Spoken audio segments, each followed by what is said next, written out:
Olá, oi todo mundo. Boa noite para todo mundo que está chegando nesta live.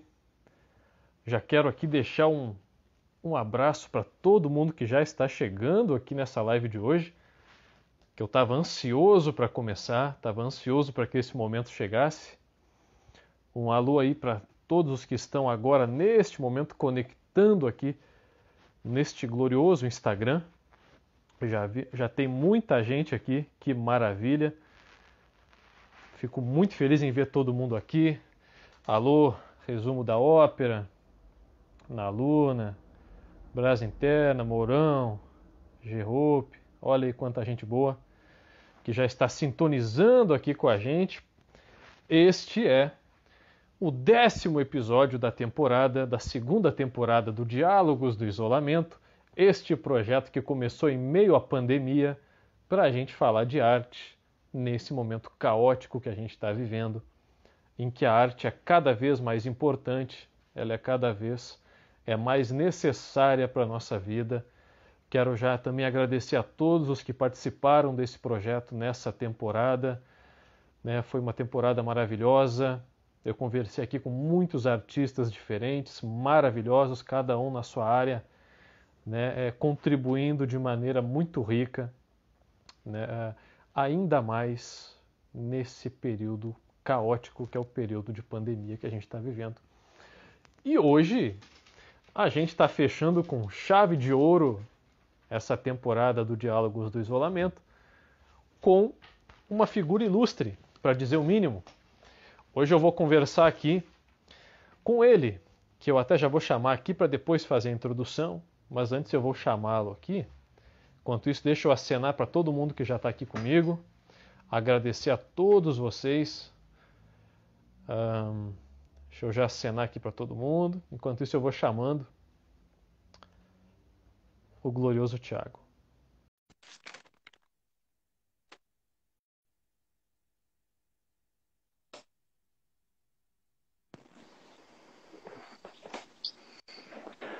Olá! Boa noite. Boa noite, Thiago. Como você está hoje? Tudo ótimo. Tudo bem, João Roger? Pô, maravilha. Agora está muito melhor, poxa. Porque agora estou aqui, agora deixa eu fazer aquela introduçãozinha aqui, como eu faço sempre. Agora que eu estou aqui na companhia dele, que não só é diretor, não só é ator, um cineasta completo, ele que é crítico de cinema, ele que é um youtuber também, por que não? Youtuber é a profissão do futuro, né? É uma profissão aí que chegou para ficar realmente e está aí, nos mostrando grandes talentos. Hoje eu estou com ele, que além de tudo isso também é professor, que eu estou sabendo, que ele dá super aulas aí, maravilhoso professor. Ele tem cara de professor mesmo, eu sempre achei que ele tinha cara de professor, enquanto na maneira de explicar, na maneira de colocar suas ideias, até quem não entende nada de cinema, entende de cinema quando ouve Thiago Belotti falando, porque os professores eles têm esse dom de conseguir ensinar qualquer coisa. Se Thiago Belotti desse aula de física quântica, eu certamente iria entender, apesar de eu ser péssimo em física, devo admitir aqui. Mas enfim, hoje eu estou aqui com essa figura ilustre que abrilhanta a internet e o YouTube há muito tempo, que eu acompanho há vários anos e que me deu aí a honra, o privilégio de estar comigo. Ele que está voltando às lives, está recomeçando nesse mundo da internet também.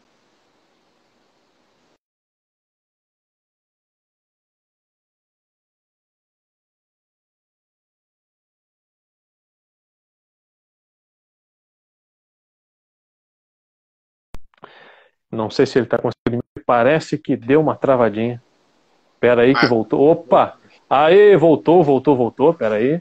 Eu achei que era alguma coisa aqui com a minha conexão, mas não. Espera aí. Então, sem mais delongas, deixa eu renovar os meus agradecimentos ao glorioso Thiago Belotti por estar aqui, voltando às suas lives, aos seus diálogos e selecionando este canal aqui como a sua primeira live depois de muito tempo, que é uma honra e uma satisfação. Então, Thiago, de novo, muito obrigado por estar aqui. Obrigado pelo convite, Roger. Você foi charmoso na maneira como você me abordou. e aí me ganhou com aqueles avatares bonitinhos. Eu estava evitando fazer live há um tempo, estava paradão, sem achar que eu tinha algo a dizer, mas é bom voltar e bater um papo. Eu gostei da proposta, do Diálogos de Isolamento, falar de arte. Então, vamos lá.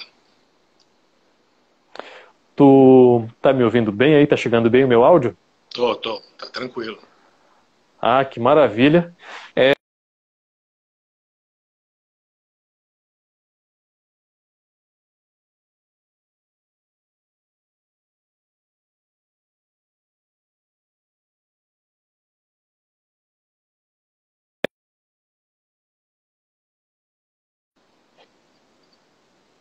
Eu não sei se tá... Opa, Agora parece voltou. que já estamos de volta. Ou não. Já travou de novo, não sei se isso vai ser um problema. Ah, Eita. Sobreviver realizado como único filme. Opa, agora voltou. Opa, finalmente. Que bom. A conexão tá... O Instagram, de vez em quando, ele faz dessas coisas, ele pausa um dos integrantes e o outro ele não pausa.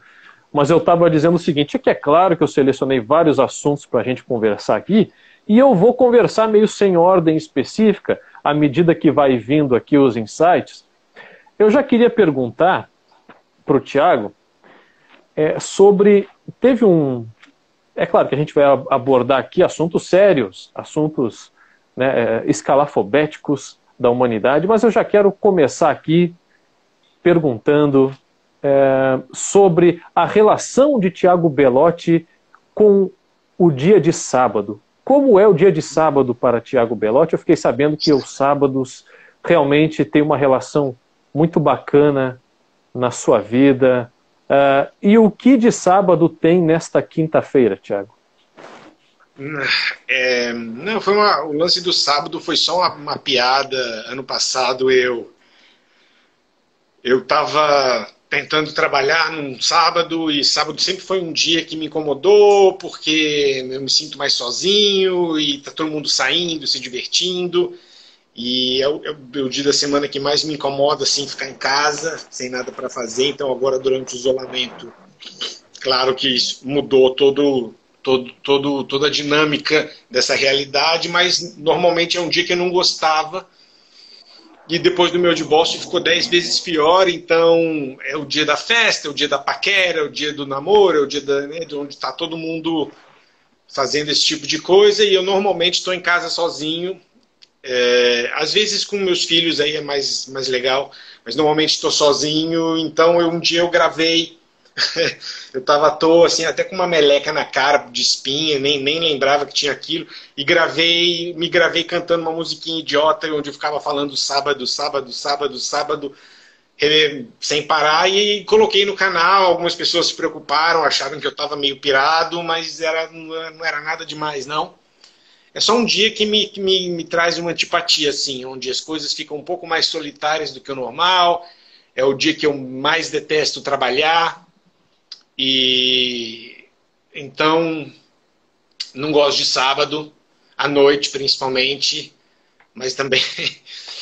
E aí acabou virando um dia onde eu faço as minhas besteiras no Instagram. Acho que sábado passado eu cantei uma música, um trecho de uma música. E é o dia que me dá vontade de fazer essas coisas, porque aí na solidão você fica meio bocó e fica tentando arrumar maneiras de passar o tempo, ou de se comunicar com alguém. E aí eu dou umas viajadas. Sábado não é legal, não. Olha, mas quanto à musiquinha que tu gravou aí no sábado passado, eu super aprovei, achei maravilhoso, né? Eu achei que um monte de gente ia gravar e me mandar, mas ninguém fez isso. Eu estava esperando, assim, uma enxurrada de vídeos engraçados de pessoas cantando as músicas que elas mais gostam, mas que não tem voz para cantar, que era a ideia, né, de fazer, e ninguém fez, mas beleza. É que precisa de coragem, talvez as pessoas ainda não tenham adquirido essa coragem necessária, né, para se fazer isso. Mas eu achei uma iniciativa maravilhosa, como eu te falei, acho que é algo libertador quando a gente se vê aí saindo das nossas zonas de conforto. Então eu acho sempre maravilhoso, acho que vale a pena sim. Aliás, aproveitando esse ensejo, tem uma coisa que eu ia deixar para o fim da nossa conversa, Tiago, mas eu acho que ajuda dando um gás assim no começo. Eu queria perguntar se tu tem aí por perto, à disposição, alguma regata. Não, cara, pior que não tenho. Eu vou fazer lavanderia amanhã à tarde. Eu vou levar minha roupa na lavanderia amanhã à tarde. Eu joguei 90% das minhas roupas fora num episódio que eu tive em fevereiro. E não, cara, eu tô até sem a regata preta para fazer os descarregos. Preciso comprar roupa. Eu queria te convidar para a gente também entrar nesse papo assim, aquecendo as turbinas, que tu fizesse para a gente um desabafo aí, que ainda não tenha sido filmado, alguma coisa que tu queira externar para a gente, um descarrego style assim ao vivo, se tem alguma coisa que tu quer assim tirar de dentro de si, terapeuticamente aqui com a gente. Ah, cara, seria muito difícil. As coisas que têm me incomodado ultimamente, elas envolvem outras pessoas, então não dá para fazer um descarrego sem falar certas coisas, e aí não é o meu lugar, porque envolve a privacidade de outras pessoas. Então o descarrego seria em relação a esse isolamento que está me matando. Eu acho que está matando todo mundo, e um apelo para que a vacina venha logo. Mas eu não posso fazer o descarrego que eu quero no momento, cara. Ele envolve situações da minha vida privada que eu não posso dividir com as pessoas. Compreendo perfeitamente, mas se até o fim desta conversa, desse diálogo, te surgir um outro assunto que seja possível fazer um bom descarrego, não hesite em fazê-lo a qualquer momento. Esse espaço é livre, esse espaço é seu, então fique à vontade para a qualquer momento extravasar, seja lá qual for, né, o sentimento que esteja aí dentro. Tá certo. Mas deixa então eu ir para uma coisa mais tradicional aqui. Eu queria perguntar para ti, Tiago, uma das tantas coisas que eu vou perguntar hoje, é quando foi exatamente, em que momento da tua vida que tu percebeu que tu gostava muito da sétima arte, né, que tu tinha esse amor todo pela sétima arte, pelo cinema, pelos filmes, pelos livros também. Quando foi que tu te viu tão apegado a essa arte? Eu acho que com todo cinéfilo acontece cedo, né? Eu percebi logo pequeno que o cinema era a minha forma de escapismo preferida. E quando você é muito pequeno, ainda mais da minha geração, não tinha internet, os filmes não estavam todos disponíveis, e você dependia da permissão dos seus pais para alugar ou para assistir o que estava na TV. Então, muito do meu gosto veio um pouco do meu pai, assim, que eu lembro, por exemplo, que ele trazia filmes do 007. Então ele fala, hoje a gente vai ver esse. Ele trazia certo filme, isso eu era bem novo, acho que 9 anos, talvez. E aí eu comecei a achar interessante, por exemplo, que você via, sei lá, Dr. No, e depois você passava para a espiã que me amava, e eu falava, mas espera aí, é o mesmo cara, é o mesmo personagem, mas são dois atores diferentes interpretando. Então lá atrás eu já comecei a achar interessante, falar, mas então esse cara fez esse cara de um jeito, e aquele cara fez esse cara de um jeito, vamos ver o que eles fizeram diferente. Por que esses filmes são diferentes?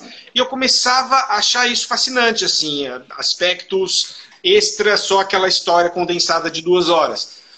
E então, assim, desde pequeno era a maneira que eu gostava de fugir da realidade, ver histórias, mundos imaginativos de outras pessoas. Fugir, porque cinema é isso, é uma fuga de 1h30, 2 horas, você está lidando, mesmo o filme sendo denso, pesado, trágico, você está lidando com o problema de outra pessoa que roteirizou, você está lidando... Claro que alguns filmes eles batem perto do que você está passando na sua vida, mas é isso, é você sair dos seus problemas e vivenciar o de outra pessoa, e aí é sempre quando é o outro que está se lascando, do ponto de vista do espectador, é sempre uma forma agradável de passar o tempo. Quando eu tinha 13, 14, 15, eu lembro que eu comecei a entrar muito nos filmes da Disney, naquelas animações, foi bem a época da segunda era dourada da Disney, né? Pequena Sereia, Aladdin, Bela e a Fera, Rei Leão. E aí, quando eu tinha 15, eu lembro que eu vi Coração Valente, e aí eu já tinha uma noção do cinema, e aí eu vi aqueles clichêsões todos do discurso motivacional e do exército desfavorecido em números que consegue vencer através da motivação e da estratégia, e a história de amor e a vingança, e eu, quando vi aquele filme, eu entendi que cinema era um pouco mais do que só uma diversão, que eu queria, de alguma forma, participar mais desse mundo, seja fazendo curta, seja escrevendo sobre filmes, ou vendo mais filmes de todos os gêneros e começar a tentar identificar mais aspectos da língua, da linguagem audiovisual, e não só com aquele olhar mais inocente de quem ainda é muito cedo, quem ainda está começando a ver filme. E aí eu comecei a me interessar cada vez mais, eu achava legal escrever. Eu lembro que, quando eu morava na Argentina, eu tinha um acordo com a minha professora de matemática, de que eu não ia prestar atenção em nenhuma aula, e no final eu fazia recuperação e passava com uma prova única. Eu fazia lá, pegava uma professora particular e estudava para a prova da recuperação para poder ficar de boa o ano inteiro, e ela deixou. Então eu lembro que eu ficava escrevendo sobre cinema, isso em 98, 99, como passatempo mesmo. E aí começou mais ou menos nessa época, e aí anos depois eu comecei a fazer curtas, depois longas, e depois veio o canal. E esse canal, ele começou falando sobre livros, né, Thiago? Eu vi muitos vídeos teu abordando livros e tal. Depois tu começou a falar sobre cinema também. E o canal também foi evoluindo, né? Ficou cada vez mais bacana o teu canal, evoluindo a olhos vistos, assim. E para mim sempre foi maravilhoso te assistir, assim, desde os primeiros vídeos lá e tal. Né, eu acho que eu posso falar um pouco sobre cada um deles aqui.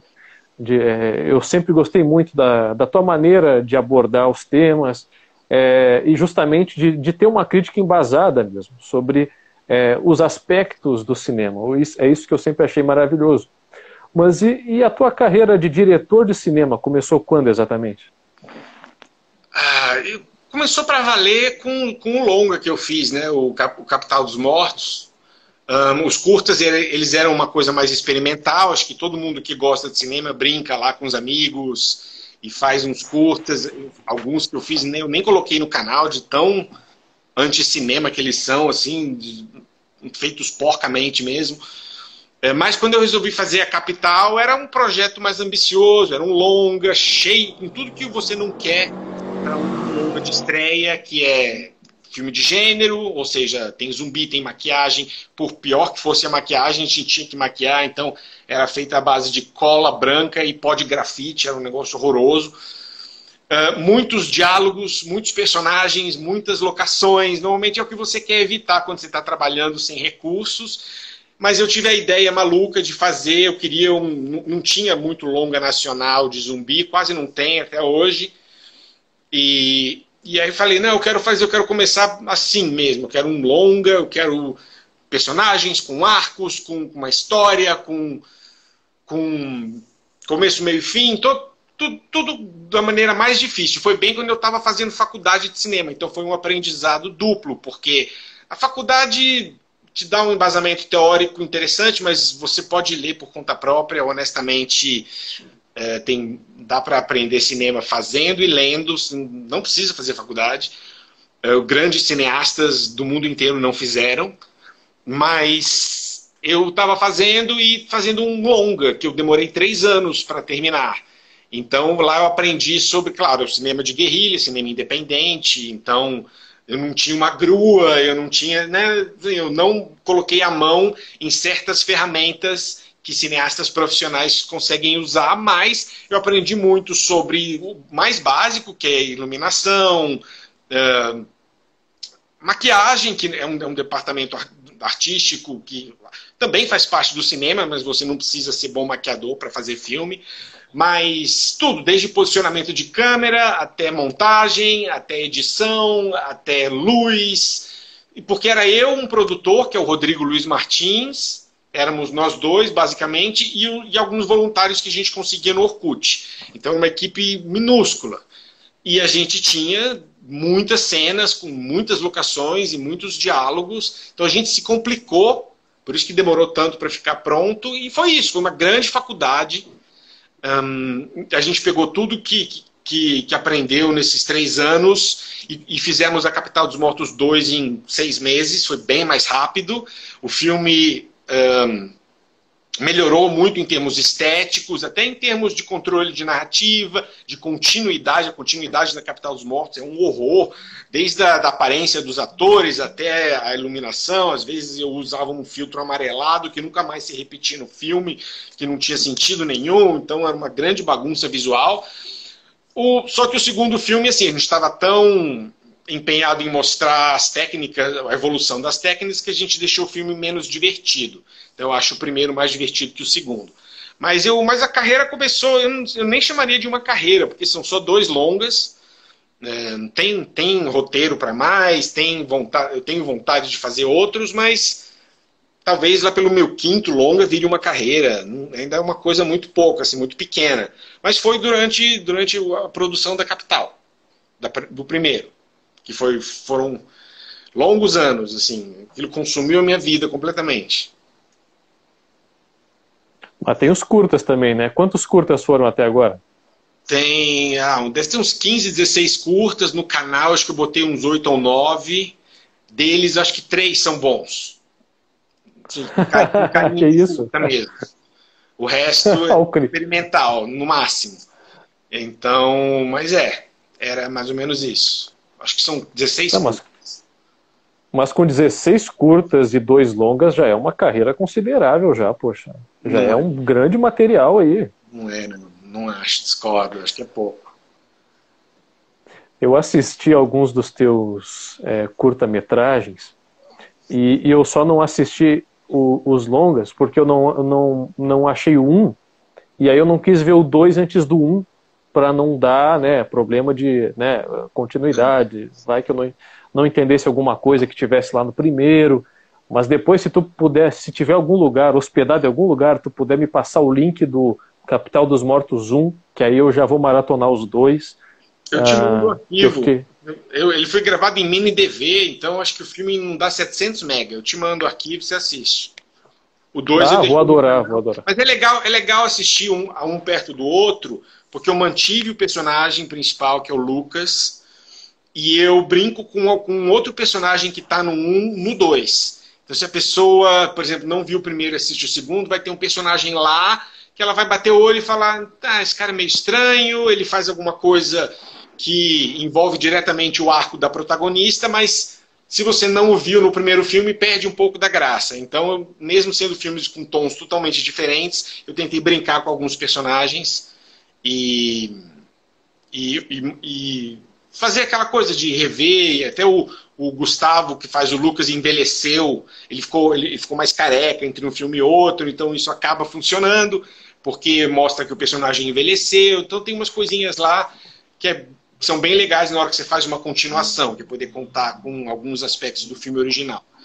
Então eu te mando, é bom que você analise essa mudança de tom que eu falo, porque são filmes radicalmente diferentes.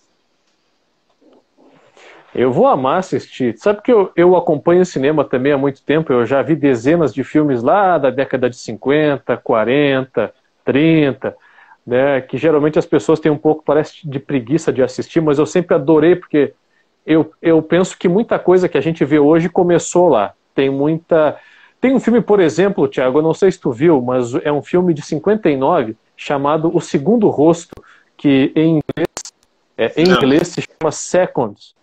Seconds em inglês. É um nome totalmente diferente. É Segundos em inglês, que é um filme muito maravilhoso, porque conta a história de um senhor lá que ele está muito insatisfeito com a sua vida, e aí ele recebe um convite muito interessante de alguém que diz que pode mudar a vida dele, dá um novo rosto para ele, uma nova idade para ele, uma nova vida completa para ele, e ele aceita, e ele muda completamente a vida, ele se torna um artista mais jovem, com outro nome, e ele trabalha muito com essa questão filosófica mesmo, que depois, anos mais tarde, outros tantos filmes vieram a trabalhar, mas para te ter uma ideia, esse filme é de 1959 e tem muito de Matrix nele, por exemplo. Tem uma linguagem toda metafórica, enfim, muita coisa que a gente vê hoje e gosta muito começou lá atrás. Então é fantástico a gente ver onde tudo começou, da onde veio muitas inspirações para aquilo que a gente nem imagina que saiu de lá. Então eu acho sempre maravilhoso. Desculpa, preconceito com filme antigo, uma coisa que me incomoda bastante, porque e em muitos casos não faz sentido. Eu entendo, por exemplo, quando é uma coisa de geração. O cara tem, sei lá, 19 anos, crescer, não é aquele cinéfilo que procura a raiz de tudo, ele é um cara que vê filmes de vez em quando, e quando ele começou a assistir filmes, já era a era digital, já tinha muitos efeitos visuais, aquela coisa carregada, ele já pegou os super-heróis, né, que começaram a estourar em 2008, e aí para ele talvez seja mais difícil ver um filme em preto e branco, com aquela narrativa mais pausada, até aí eu entendo. Agora, há filmes que não pedem efeitos visuais. Por exemplo, hoje à tarde eu vi Rebecca, a nova versão, a versão que está na Netflix, do clássico de 1940 do Hitchcock, que é perfeito. E aí, alguns dias eu tuitei, eu falei, para que refazer Rebecca? E aí alguém falou, porque alguém dessa geração pode não ter preguiça de ver a versão de 40, vai querer ver essa. Eu falei, mas o filme ele é um thriller com elementos de romance, com elementos do enlouquecimento da mulher, sobre a presença sugerida da falecida Rebecca. E você não precisa, assim, é um filme que pode precisar de dinheiro, mas ele não precisa ser feito em 2020. Ainda mais sendo o original do Hitchcock. Então, aí eu vi a nova versão, porque você tem que ficar aberto aos dois lados do argumento. Afinal, por exemplo, Nasce uma Estrela foi feito 4 vezes, e a mais recente é se não a melhor, a segunda melhor. Então, beleza, pode ser que eles tenham achado algo no livro de 38 que não estava na versão do Hitchcock e vale a pena revisitar essa história. Mas o filme é um insulto ao que o Hitchcock fez e provavelmente ao livro também, porque nada funciona. Então, você como pessoa que divulga o cinema, porque quando você faz crítica de filme, você está divulgando filmes. Às vezes você tem que falar mal se você não gosta e justificar, mas o que o crítico de cinema quer é que as pessoas vejam filmes. Eu prefiro falar de filmes que eu gosto do que dos que eu não gosto. A minha vontade é tentar convencer a pessoa a ver a versão de 1940, ver filmes antigos. E o que você falou procede. Tudo que a gente gosta hoje veio de algum lugar. A gente não teria um Jim Carrey sem o Jerry Lewis, por exemplo. O Pablo Vilaça, ele dá um exemplo muito bom. Ele fala, se você gosta do Jackie Chan, lembra do Jackie Chan fazendo aquelas loucuras que ele fazia nos filmes dos anos... Antes de Hollywood comprá-lo, quando ele era sociopata mesmo. Se você gosta do Jackie Chan, ele era maluco. Ele fazia coisas de pé quebrado. Ele era loucaço. Os filmes do Jackie Chan são inacreditáveis. Aí, se você gosta de Jackie Chan, você vai adorar o Buster Keaton, por exemplo. Que também era maluco e também se arriscava e também fazia uma coisa muito física. Então, tudo que é bom no cinema hoje tem uma raiz, tem uma origem no próprio cinema. E é um grande desperdício você abrir mão ou dispensar esses filmes só pela idade onde eles foram feitos. Então, uma das grandes frustrações do cinéfilo, de quem trabalha com a crítica, é não conseguir convencer o público mais jovem a dar uma chance a esses filmes antigos. Até porque antigo é um termo muito... Tem gente que acha filme dos anos 80 antigo. Então, mas por outro lado, essas pessoas vão crescer, elas vão amadurecer e elas vão ter um acervo lindo de filmes para descobrir durante a vida. Então, já pensou o privilégio de você poder descobrir Um Poderoso Chefão pela primeira vez? Entendeu? Então, essas obras são eternas, elas vão estar lá e uma hora alguém vai perder esse preconceito e vai visitá-las. Aliás, para quem tiver, pulem a versão de 2020, quem não conhece Rebecca, veja a versão de 1940 primeiro, porque a de 2020 é um romance bobo e a de 1940 é um thriller alucinante e capaz da versão de 2020 te broxar para a história e você não querer ver a de 1940, então já fica aqui a recomendação. Excelente a recomendação, vale sempre a pena ressaltar isso. E tu tocou num ponto delicado aí, ô Thiago, porque eu vi muito filme na minha vida já, mas eu também não vi muito filme na minha vida, e é isso que eu queria. Eu anotei alguma coisa aqui para te falar, que eu não vi, por exemplo, como tu bem sabe, a trilogia Poderoso Chefão. Alguma coisa sempre me desviou de assistir o Poderoso Chefão, né? Eu estava lá pronto para assistir e alguma coisa acabava me tirando essa ideia da cabeça e eu acabei não assistindo a trilogia Poderoso Chefão, por exemplo, né? Só que não para por aí. Tem uma lista aqui. Além de não ter visto nenhum deles, dos Poderosos Chefões, que é um dos grandes clássicos do cinema, veja você que eu também não vi nenhum filme do Kurosawa até hoje. É grave. É grave. Mas isso aí por que é grave? Você não tem obrigação nenhuma de ver os filmes do Kurosawa. Então, assim, é grave se você quer se aprofundar na sétima arte, conhecer tudo, cinema asiático. Mas também, não sei se é grave. Todo mundo tem a sua listinha, né, de filmes que passaram batidos. O que vai acontecer, o que acontece, por exemplo, vai acontecer com você um dia você vai ter o enorme privilégio de ver a trilogia do Poderoso Chefão pela primeira vez. Por outro lado, você tem anos de expectativa, porque você cresceu, qualquer pessoa que é minimamente envolvida com o cinema, cresceu com certas verdades absolutas. Cidadão Kane foi um filme que mudou a linguagem do cinema e é revolucionário. Metrópolis foi o primeiro grande blockbuster antes do blockbuster existir, né? O primeiro blockbuster meio que foi Tubarão nos anos 70, mas Metrópolis foi o primeiro. E, né, o trem andando foi a primeira vez que as pessoas tiveram uma noção do que o cinema é capaz de fazer. Aí tem o Regador Arregado, foi a primeira piada do cinema. Tem essas verdades. E você já deve ter ouvido tanto que, pelo menos os 2 primeiros filmes da trilogia são a perfeição em forma de cinema, que eu acho que você vai se frustrar, entendeu? Porque você já vai assistir esperando a melhor coisa que o cinema pode te oferecer. E não há como superar essa expectativa. Então, por outro lado, descobrir filmes numa era onde tudo já foi falado sobre eles, né, também é meio, por exemplo, quem nunca viu o Sexto Sentido não pode ver o Sexto Sentido, porque já sabe, como você vai ver o Sexto Sentido sabendo o que acontece. Quebra tudo ali. Então, hoje em dia, todo mundo sabe tudo. Então, algumas descobertas, elas perdem um pouco o encanto. Né? Eu estou tentando fazer isso com os meus filhos. Então, o meu filho não demonstra um interesse muito forte em cinema, mas a minha filha, sim. Então, eu não vejo a hora de começar a ver os classiquinhos com ela. Ela só tem 5 anos, mas daqui a pouco eu vou botar a História Sem Fim para ela ver. Quando ela for um pouquinho mais velha, De Volta para o Futuro. Imagina que barato ver seus filhos de volta. Porque aí sim eles vão estar descobrindo pela primeira vez. Se você espera ter a vida adulta, você já vai ter ouvido a trilha, você já vai provavelmente saber o final, já vai ter visto. E o filme vai estar, de alguma maneira, pré-concebido. Entendeu? Você já sabe que o Don Corleone é aquela figura icônica. Você provavelmente sabe da cena do cavalo. Eu não vou falar o que é, mas você já deve ter ouvido falar na cena do cavalo. Então, perde-se um pouco do encanto. Nunca ouviu falar na cena do cavalo?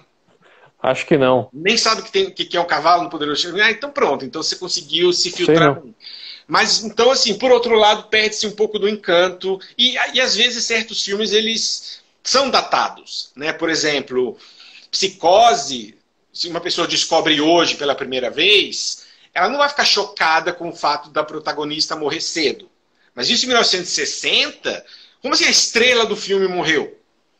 Sabe, o que está acontecendo? E aí, fora algumas coisas, a violência sugerida, o fato do filme mostrar a privada do banheiro, que é uma coisa que não se fazia, e muitas outras coisas que o filme fez pela primeira vez, e pré-definir o gênero do slasher e tudo isso. Então, ver Psicose hoje pela primeira vez não tem a mesma graça. Mas ainda assim, o cinema ele vai estar lá para ser descoberto. É só tentar não deixar esse mundo de super informação estragar. Mas o que tem você toda a fala razão. não é grave, cara. Eu não vejo isso como grave, sabe? É grave se você se diz cinéfilo e só assiste Transformers. Aí você não é cinéfilo. Aí você só está usando o termo errado. Você é um cara que de vez em quando vê filme pipoca. Se você se considera cinéfilo, você precisa ver um pouquinho mais. né? Também não precisa...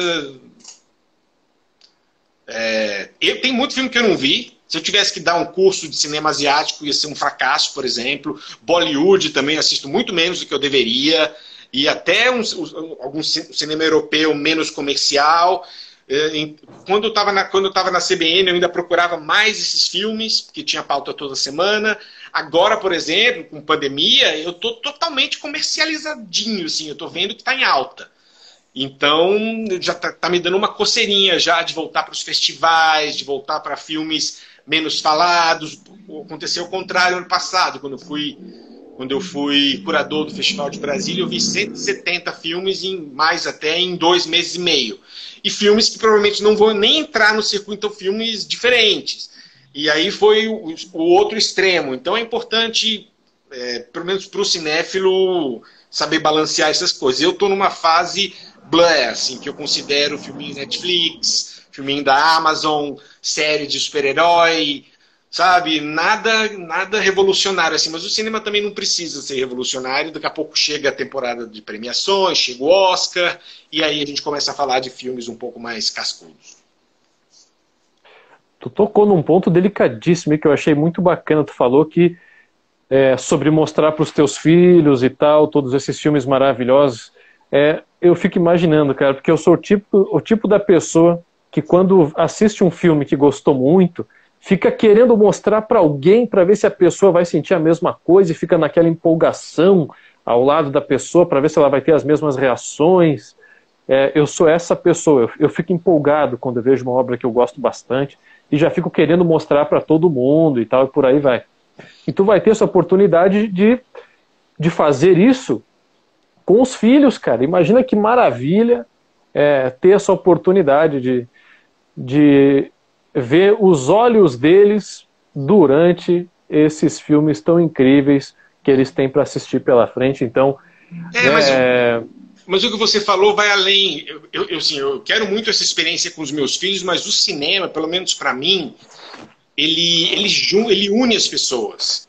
Eu sou um cara misântropo, eu não gosto muito sabe, eu gosto de me comunicar com as pessoas, por isso que eu tenho canal, mas é uma coisa controlada, por isso que eu faço pouca live. É uma coisa que eu edito, controlo e mando para o mundo. Se eu não quiser feedback, eu não leio comentário. Mas quando eu vejo um filme muito bom, a primeira coisa que eu quero fazer quando eu saio do cinema é ligar para alguém que tenha visto e comentar. Esse sentimento de dividir o que você acabou de ver com outro cinéfilo é uma das coisas mais gostosas do mundo. Para mim, como eu falei, eu sou misântropo, não sou esse cara que senta num barzinho e fica a noite inteira, mas se for com outras pessoas do cinema para falar sobre cinema, eu vou. Então, o bom cinema faz isso. É por isso que eu ainda não enjoei do canal. Porque, tudo bem, ele fica mecânico, às vezes é um processo repetitivo, às vezes você não quer falar de certo filme, mas ele acabou de estrear, está todo mundo pedindo. Mas acontece o suficiente ainda de você ver um filme que te passou algo e fala assim, eu quero comentar isso com... É a mesma coisa de ligar para um amigo, só que você está fazendo um vídeo e mandando para todo mundo que é inscrito. Então ele fala, gente, isso é muito legal, veja... Eu tenho essa coisa com o cinema. E aí, claro, eu tenho uma série de momentos que eu preciso testemunhar os meus filhos testemunhando. Por exemplo, quando a minha filha Alessa vê a cena do Luke, I am your father. Luke, eu sou seu pai. Eu quero ver a carinha dela quando ela... Sabe? Não tem como eu descobrir isso pela primeira vez. Para a minha geração já é informação batida, mas ela nunca viu. Então eu quero vivenciar isso através dela e eu continuo empolgado em fazer vídeos, mesmo agora tendo parado um pouco, por causa disso, por causa dessa sensação de ter visto algo, mesmo que eu vou ao cinema sozinho, é uma regra minha. Mas imediatamente depois eu quero dividir a experiência, não durante. Eu acho que durante o filme é silêncio, cala a boca, olha para frente. Por isso que eu não gosto de ir ao cinema, porque são duas pessoas, ao invés de estarem passando tempo juntas, estão em silêncio olhando para frente. Então, agora, logo depois eu gosto de juntar e conversar, por isso que esse festival é muito legal, porque aí sai da sessão, todo mundo para e faz aquela rodinha e comenta o filme e tal. Então essa é a parte gostosa da cinefilia. Então conversar sobre cinema é o assunto mais gostoso do mundo, para mim. Então eu não vou parar por isso, porque enquanto eu tiver o canal eu estou conversando sobre cinema. E, e os gloriosos filmes do Chaplin, que eu também não vi. Como Nenhum? são pra ti? Nenhum. Nenhum? Não. Pô, cara, o Chaplin ele foi o primeiro showman, assim, o show de um homem só, né? Acho que a gente falou isso da outra vez, né? Primeiro Chaplin, Buster Keaton, o Jackie Chan fez isso de um jeito parecido, só que mais voltado para mais ação, né? Artes marciais. O Andy Kaufman tinha um pouco disso, mas era outro tipo de carreira. Jim Carrey nos anos 90, aquele cara que, assim, o filme é o novo filme do cara. Né? Tudo que você botasse ao redor é quase irrelevante. O que vende é essa figura, e o Chaplin foi o primeiro. E eu acho os filmes do Chaplin muito bons. Eu fiz um top 10 melhores comédias românticas e coloquei o do Chaplin em primeiro lugar. O Luzes da Cidade. Algumas pessoas falam, como assim uma comédia romântica? Uai, tem romance, é engraçado porque é Chaplin, porque não é o biotipo, né? Não é o DNA da típica comédia romântica hollywoodiana, mas eu coloquei justamente por não gostar de comédias românticas, então eu coloquei Luzes da Cidade em primeiro. E aí, como assim, cinema mudo, né? Ele tem alguns filmes falados, mas é outro tipo de cinema. Cinema mudo, outro tipo de montagem, cenas muito mais longas, aquela coisa dele andar e entrar uma tela com um diálogo.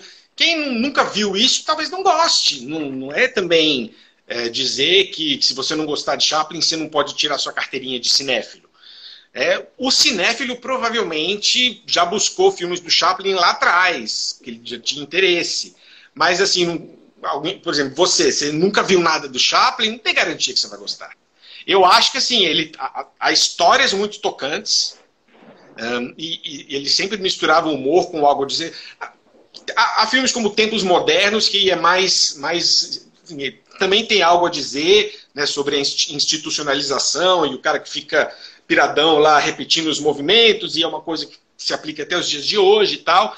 Então não é só o personagem, a caricatura fazendo graça, são boas histórias, alguns bons romances, então nesse sentido talvez você se sinta cativado, mas pelo tipo de narrativa, o fato de não ter som, talvez quebre para você. Então, não é, entendeu? Assim, você é cinéfilo, você tem bom gosto, você vai amar Chaplin. Eu não acredito nisso, entendeu? Pode ser que não.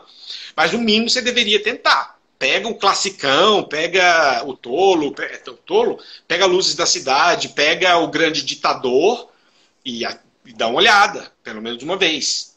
Né? Não dá para dispensar também um clássico sem ter dado uma chance. Eu acho que eu acabei meio que fugindo desses grandes clássicos também por tudo que estavam falando deles e pela expectativa extremamente alta de assistir, como tu disse ali, tu vai assistir Poderoso Chefão achando que tu vai sentir a maior sensação, a melhor sensação da história entre os filmes, e acho que é isso que me deixou meio cabreiro, assim, de assistir esses filmes aí que são meio que unânimes na história do cinema.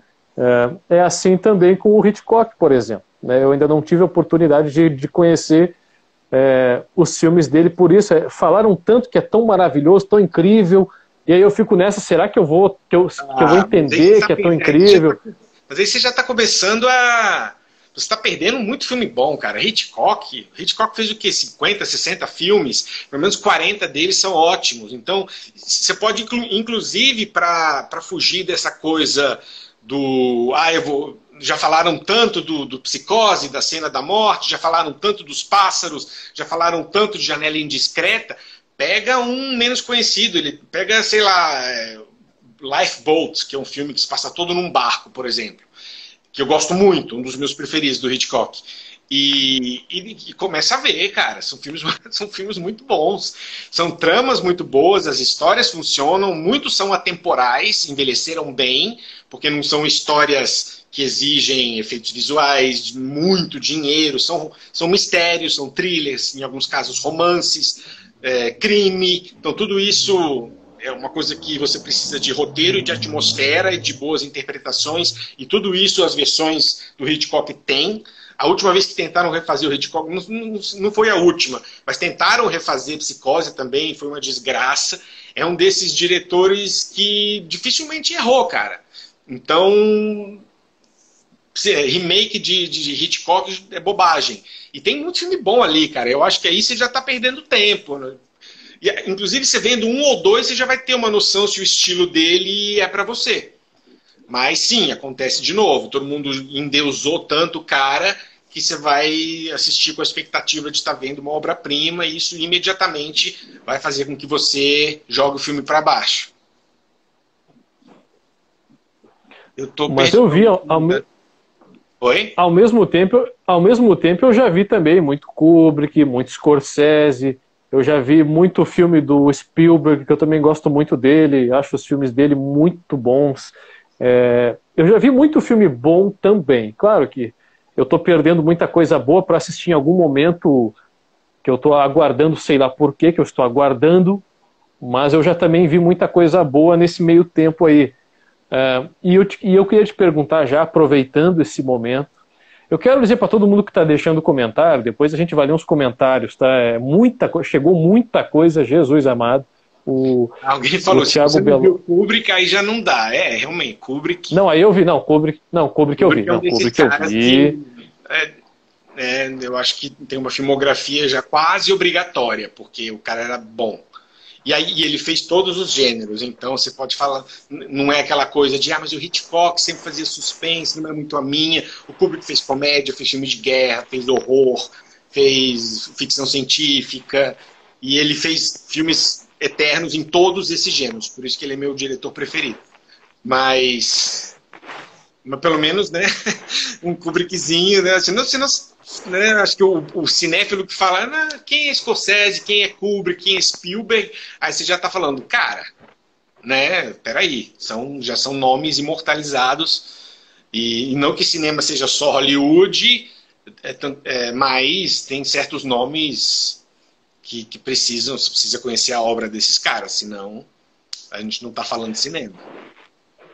Cara, eu sei que tu adora filmes de terror e tal, mas eu sempre tive uma certa dificuldade com filmes de terror pela questão de que eu dificilmente sinto algum tipo de medo vendo o filme de terror. E o filme de terror, pra mim, ele tem que causar medo, não susto. E eu tenho uma dificuldade com isso, cara. Eu não sinto medo, eu não sinto pânico, pavor, essas coisas, né? A única vez, eu acho que eu senti isso uma vez, quando eu tinha 14 anos e assisti O Exorcista, de 73. Fora esse momento, que eu também era muito jovem na época, eu acho que eu ainda não tive assim uma catarse, um momento de roer as unhas diante da tela num filme de terror. O que chegou mais próximo disso foi uma leve taquicardia que eu tive assistindo Mãe, em 2017. Por que tu acha que os filmes de terror, às vezes, eles não causam esse medo e se baseiam muito assim num susto, numa jump scare, numa coisa muito datada assim do cinema também? Não, o jump scare é datado, mas ele sempre vai existir porque ele precisa, né? Sem o jump scare você perde a audiência moderna.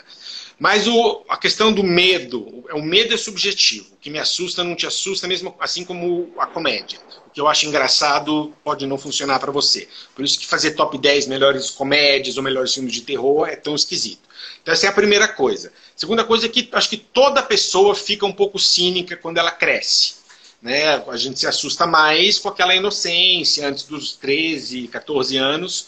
Eu lembro quando eu vi a versão cinematográfica, a primeira versão de It, A Coisa, que era uma série de TV que depois virou um filme de 4 horas, dividido em 2 partes. 1990, com o Tim Curry fazendo Pennywise. Eu morria de medo daquilo. Mas eu morria de medo, eu tinha medo mesmo. Eu tinha 9 anos, quando lançou, 9 ou 10. E aí eu fui ver adolescente, já não me deu o mesmo medo. Depois eu fui ver adulto, hoje acho que não sinto nada com aquilo. Então essa é a primeira coisa, o medo ele é subjetivo. A segunda coisa, a gente perde muito de algo que é importante para o horror, que é a atmosfera. Porque a gente está vendo cada vez menos filmes no cinema, e quando a gente está no cinema tem um monte de luzinha ligada. Então, se você está numa sala escura, e é uma cena escura, com um pouco diálogo, e é para você entrar nessa atmosfera, para você sentir a escuridão, e aí entra uma música assustadora, mesmo sendo adulto, mesmo sendo cínico, você tá mais perto de um estado que vai te deixar inquieto ou assustado ou alguma coisa do gênero. Isso acontece com bem mais dificuldade se você estiver em casa, com tudo aceso, num monitorzinho desse tamanho, vendo na Netflix. Então, primeiro tem esse fator, a atmosfera. Por isso que o Iluminado é um filme que talvez não tenha envelhecido também. As pessoas falam, Iluminado é o grande clássico do mundo de terror. Mas você viu o Iluminado numa telinha pequena, e aquelas tomadas eternas do hotel com a musiquinha, e de repente você fala, não é tão assustador. Agora, vai assistir numa sala enorme, escura e aparentemente vazia, sem interferência. Então, primeiro isso, a gente está perdendo o que o horror precisa para funcionar, que é clima, atmosfera.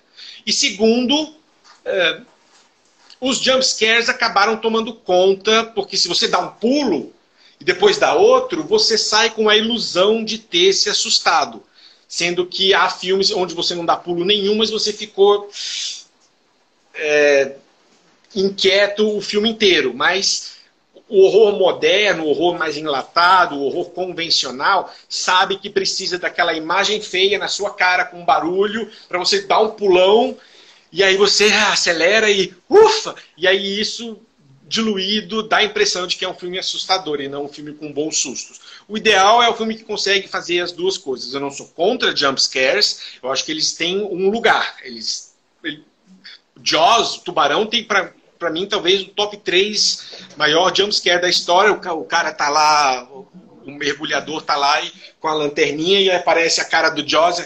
Nossa, e é um filme totalmente de sugestão, o tubarão aparece muito pouco, então o jumpscare tem o seu lugar. Então a questão de se assustar ou não com o filme são vários fatores, o tipo de coisa que te assusta. Por exemplo, Mãe. Mãe não é um filme que me assustou, mas é um filme que me incomodou.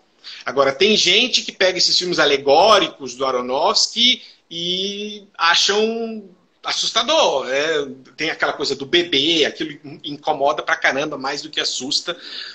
No meu caso, o que me assusta é o que tem a ver com você perder a sua individualidade. Então, filmes que ameaçam, seja por um vírus, por isso que eu tenho tanto medo de filme de zumbi. Então, filmes onde o protagonista corre o risco de perder a individualidade dele, se tornar mais um no meio da multidão, né? Ou seja, se você for mordido por um zumbi, você vai apodrecer, morrer e voltar e não é mais você, é só mais um. Isso me assusta. Eu teria medo de ser mais um na multidão. Então, os filmes de zumbi que trabalham bem isso, com os zumbis chegando lentamente, você ficando sem espaço para fugir e tal, e focando no elemento de como o zumbi é uma figura triste acima de tudo, isso me assusta. Para outras pessoas é só um bobão que fica andando e tem que levar um tiro na testa para morrer. Então o medo é subjetivo. Eu já até perdi o raciocínio, esqueci qual foi a pergunta, mas o medo é que nem o humor. Ele afeta as pessoas de maneiras diferentes. Eu, por exemplo, acho Jackass muito engraçado, e tem gente que acha que é uma das coisas mais porcas já feitas. Eu acho Borat muito engraçado, às vezes esse humor baixo nível, assim, super funciona para mim. Então, humor e horror, mais do que drama, mais do que musicais, mais do que qualquer outro gênero, eles têm essa coisa muito particular. E como as pessoas variam tanto, eles tentam formular, por isso que a gente tem tanto susto, tanto jumpscare, tanto espelho que abre e na hora que fecha tem uma pessoa atrás, essas coisinhas, que você pega uma maioria generalizada, mas aí vai de cada um. Tem muito filme de terror que eu assisti e eu achei bom, apesar de não ter me causado nenhuma sensação assim forte de medo, de pânico, de pavor e tal. E eu percebi que tem alguns tipos de filmes de terror, né? Tem aquele terror que é o gore, né? Que é o sangue e tal, e não sei o que tem todo aquele... Aí aparece gente com o braço arrancado e a perna, e isso é considerado terror muitas vezes ali, né? E também tem a coisa mais do psicológico, que é o que me chama mais atenção. Eu vi que citaram aqui o Bruxa de Blair, que é um filme que eu gosto de assistir, não fico sentindo medo do filme, mas eu gosto porque é uma atmosfera que me chama a atenção. Eu gosto de embarcar nessas histórias. Aquela coisa, achamos uma fita com uma gravação dos anos 80 e tá tudo ali. Aliás, eu fiquei muito instigado a assistir um filme de 2012, se eu não me engano, que é o... não vou lembrar o nome agora, mas em inglês é Sinister. Sim, com oh meu Deus. Ele é bom ator. o rapazinho. Ethan Hawke. Isso. Então, esse Sinister é uma versão moderna do que a Bruxa de Blair fez nos anos 90 e filmes como Atividade Paranormal fazem, que é o tipo de horror sugestivo da vida real. Então, Bruxa de Blair funcionou tão bem porque na época a internet ainda era nova, então tinha assim um leve rumor no ar de que poderia ser uma história real. Meio que as pessoas meio que sabiam que não era, mas havia suficiente sugestão para você falar, será que eles estão mesmo investigando? Será que essa bruxa existiu? Né? Tinha um pouco disso. A câmera tremendo e tal, o fato das pessoas parecerem estar mesmo perdidas no meio da floresta, né? Traz uma imersão, então você se sente... assim, isso não tem um diretor ali, isso foi uma fita achada. Né? Então, a mesma coisa numa Atividade Paranormal, quando é uma câmera e o casal está dormindo e o lençol começa a se mexer sozinho. Então você começa a enxergar, a ver o filme mais com um olhar até virou um gênero que é o found footage, que é o material encontrado anos depois, vamos ver o que é aquilo. E aí é outro tipo de horror, outro tipo de enquadramento, é um cinema que finge ser o cinema verdade, mesmo sem ser, e para algumas pessoas isso é super assustador, né? É muito mais assustador um lençol saindo, como se supostamente fosse real, do que um monstro de 3 cabeças. Então esse é um tipo de horror que se popularizou nos anos 90, talvez um dos últimos sub-arcos do cinema do horror. E o outro que você mencionou é mais o torture porn, aquela coisa jogos mortais, onde você muita violência e um horror mais gráfico, algo que nunca me assustou, mas tem um valor de entretenimento muito alto, que é, para você sair vivo, você vai ter que atravessar essa salinha cheia de facas. Então você vê a pessoa lá se torturando. Para quem é mais ou menos tem um pouquinho sádico, também funciona. O horror, eu nunca fiz um top 10 de horror justamente por isso. O horror tem muitos subgêneros. É o gênero que mais foi dividido na história do cinema. Então você tem filme de fantasma, você tem filme de bruxa, você tem zumbi, você tem slasher, você tem filme de monstro, você tem horror psicológico. Porque justamente... cada pessoa se assusta com um tipo de coisa. Nenhum filme... A Bruxa, por exemplo. A Bruxa é um filme de horror. Eu acho a Bruxa sinistro. E algumas pessoas falam, não acontece nada. Não tem a tal bruxa não aparece. Mas fica aquela atmosfera carregadíssima o tempo inteiro. Então você fica inquieto. Para alguns isso é assustador, para outros não. O horror é um enigma, cara. Então a gente nunca sabe qual vai ser a nova tentativa de assustar. Eu me assusto muito com filmes tipo... Como é que chama aquele filme? É de alguns anos... It Follows. É um filme onde tem uma coisa... Uma entidade maligna... 2014, eu acho. Isso. A mulher transa com o cara e ele passa para ela... E aí ela não sei se ela tem que transar com alguém para passar para esse outro alguém, ou o que ela tem que fazer, mas é uma coisa que vai atrás de você até você conseguir desviar para outra. E você nunca sabe quem que ela está possuindo. Então tem uma cena, por exemplo, que a mulher está na escola e ela está olhando pela janela e tem uma velhinha andando. E ela não sabe se aquela velhinha é essa coisa que está indo, que vai devagarzinho entrar na escola e através dela, ou se é uma velhinha vulsa no meio da rua. Esse tipo de coisa me assusta. Então é um tipo de horror que... Tem um outro, era It Follows e mais um. Eles foram lançados um perto do outro. Agora eu não vou lembrar. Mas... Thiago, oi. É só para te avisar o seguinte, dentro de 20 segundos nós seremos cortados pelo Instagram, porque a cada hora a live tem que ser encerrada para a gente começar uma nova. Ah, é? Então precisamos só Precisamos só encerrar essa, eu já volto, começo uma outra, a gente continua o papo, tá? Tá bom. Tá? A todo mundo que está aqui, volte porque nós continuaremos em seguida.